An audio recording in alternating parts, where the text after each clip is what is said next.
नमस्कार साथियों, आज की ये वीडियो स्पेशली उन सारे एथलीट्स के लिए है जो कोच बनना चाहते हैं। और जब कोच बनने की बात आती है तो आपको उससे रिलेटेड कोर्स तो करना पड़ेगा। तो उसे हम बोलते हैं डिप्लोमा ऑफ स्पोर्ट्स कोचिंग, जो कि 1 साल का कोर्स होता है। लोग इसे अपने वर्ड्स में बड़ी NIS के नाम से जानते हैं।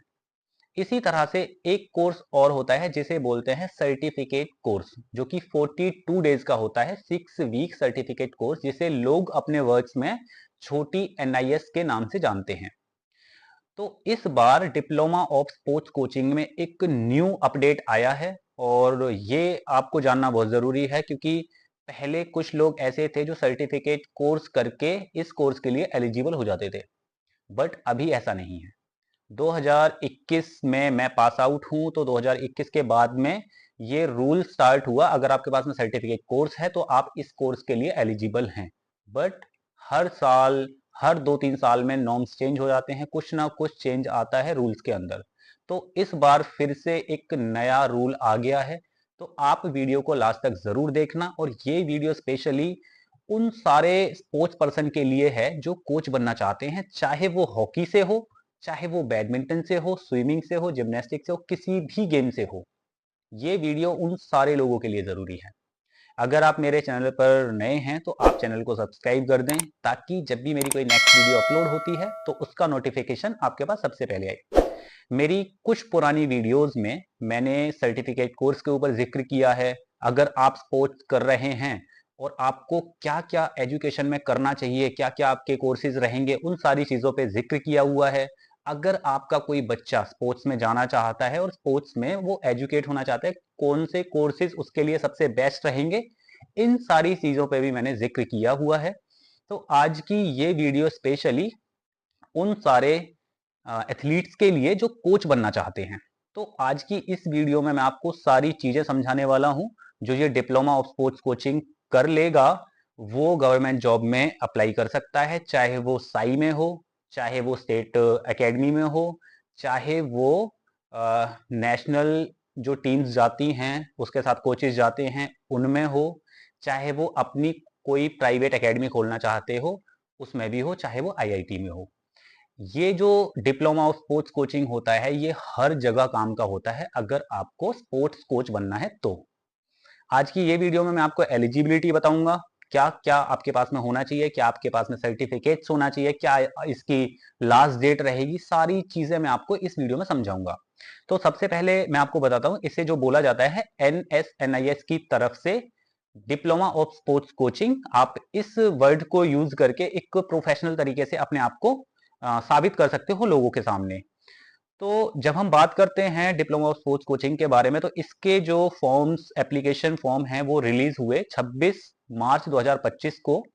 और जो स्क्रीन पर आप देख रहे हो, आप इस लिंक को कॉपी करके या फिर गूगल क्रोम पे कॉपी करके आप सीधा इस फॉर्म को भर सकते हैं, जो जो इसके लिए एलिजिबल हैं।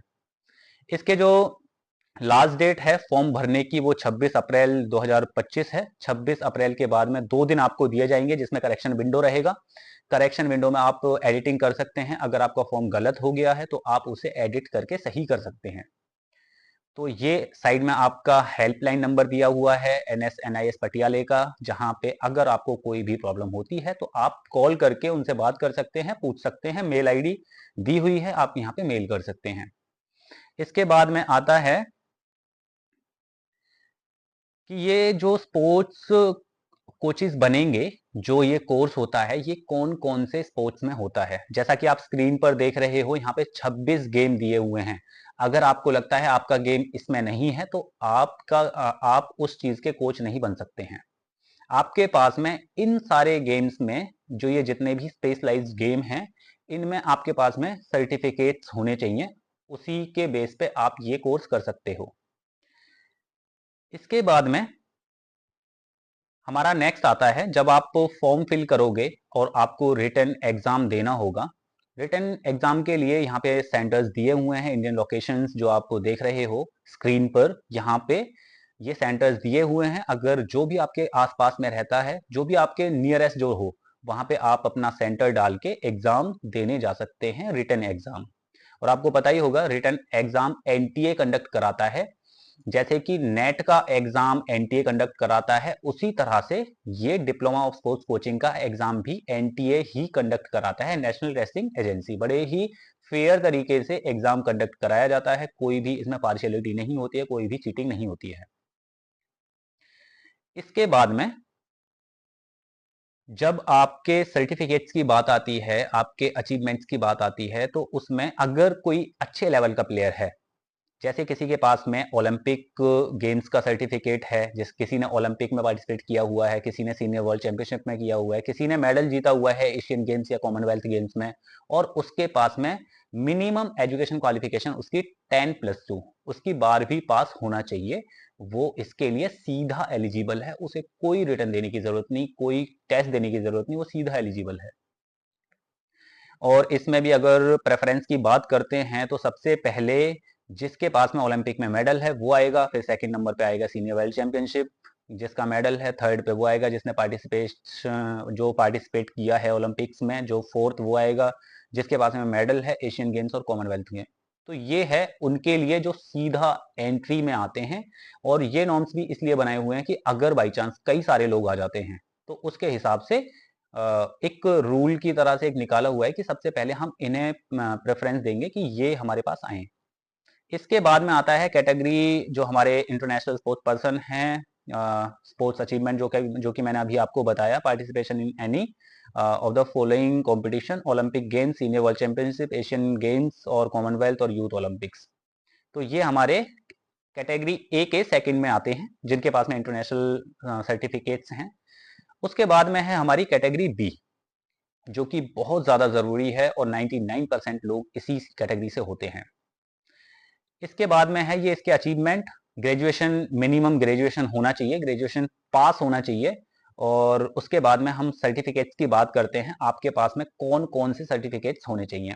मैं जो ये वीडियो बना रहा हूँ ये आपके लिए बना रहा हूँ, आप इस वीडियो को ध्यान से सुनना। और अगर आप यहाँ ध्यान से देख लोगे तो आपको क्वेश्चन करने की जरूरत नहीं पड़ेगी, आपको कॉल करने की जरूरत नहीं पड़ेगी। अगर आपको फिर भी कॉल करना है तो ये मेरा इंस्टाग्राम अकाउंट है, आप यहाँ पे नंबर दिया हुआ है, आप यहाँ पे बात कर सकते हैं, यहाँ पे मैसेज कर सकते हैं और पूछ सकते हैं। तो हम सर्टिफिकेट्स की बात करते हैं, जो मिनिमम हमारी क्वालिफिकेशन रहेगा, मिनिमम हमारा अचीवमेंट रहेगा वो participation in major international recognised competition, ये हो गया। इसके बाद में नेक्स्ट है participation in any of the following recognise senior national championship, अगर आपने पार्टिसिपेट किया हुआ है सीनियर नेशनल में वो एलिजिबल है।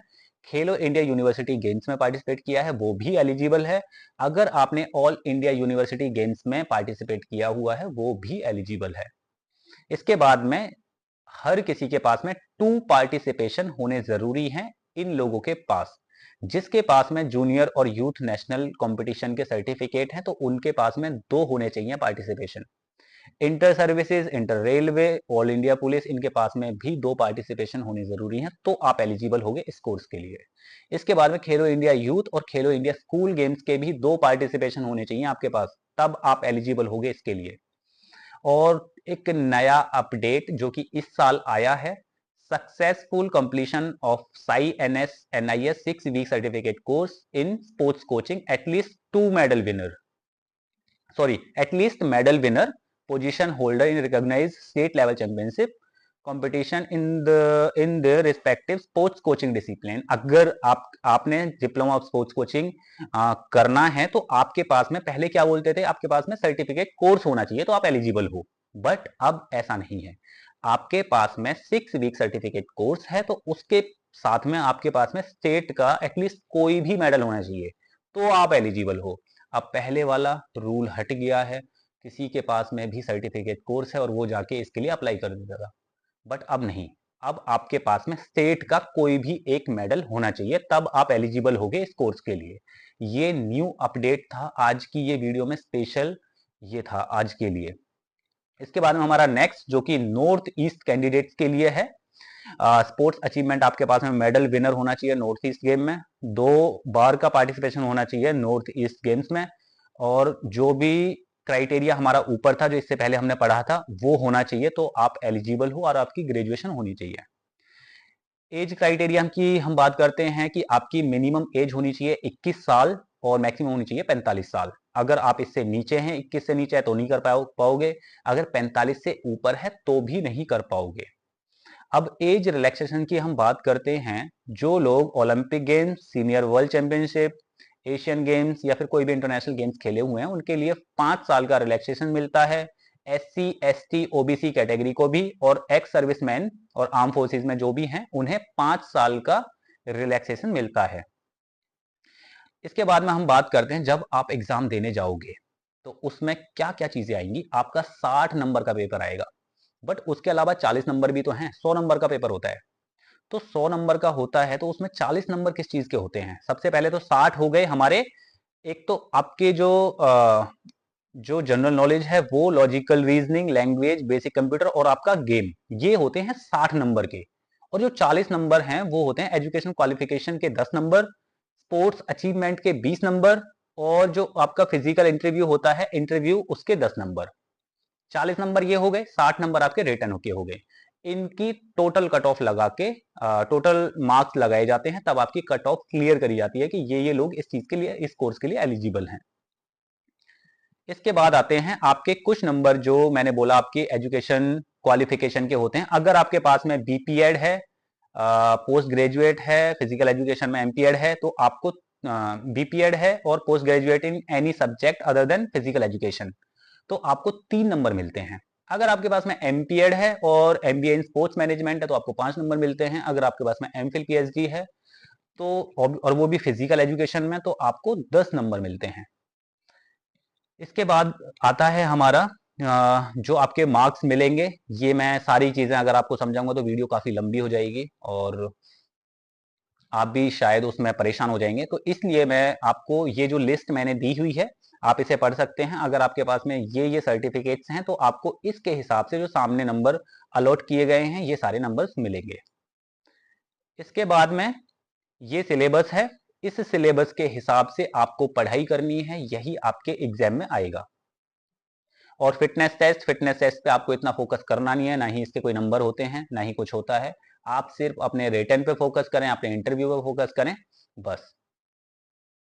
इसके बाद में जो हमारे आपके सामने नंबर्स भी दिए हुए हैं, स्कोर भी दिया हुआ है, बस ये इसका कोई मतलब है नहीं।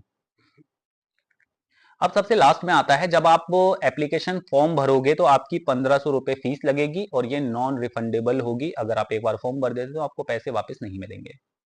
अगर आपके पास में सर्टिफिकेट नहीं है, एजुकेशन क्वालिफिकेशन नहीं है और आप फॉर्म भर देते हैं तो पैसे वापस नहीं मिलेंगे।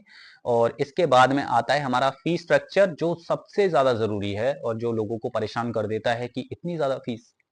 तो हमारे टाइम में थोड़ा कम था, अभी धीरे धीरे बढ़ गया है। इसमें आप जो स्क्रीन पर देख रहे हो ये हमारे इंडियन कैंडिडेट्स हैं और कुछ फॉरेन कैंडिडेट्स हैं, कुछ लोग बाहर से आते हैं जो इस कोर्स को करते हैं। तो जो आप स्क्रीन पर देख रहे हो ये आपका फीस स्ट्रक्चर होगा, जो भी ये लोग कोर्स करने वाले हैं।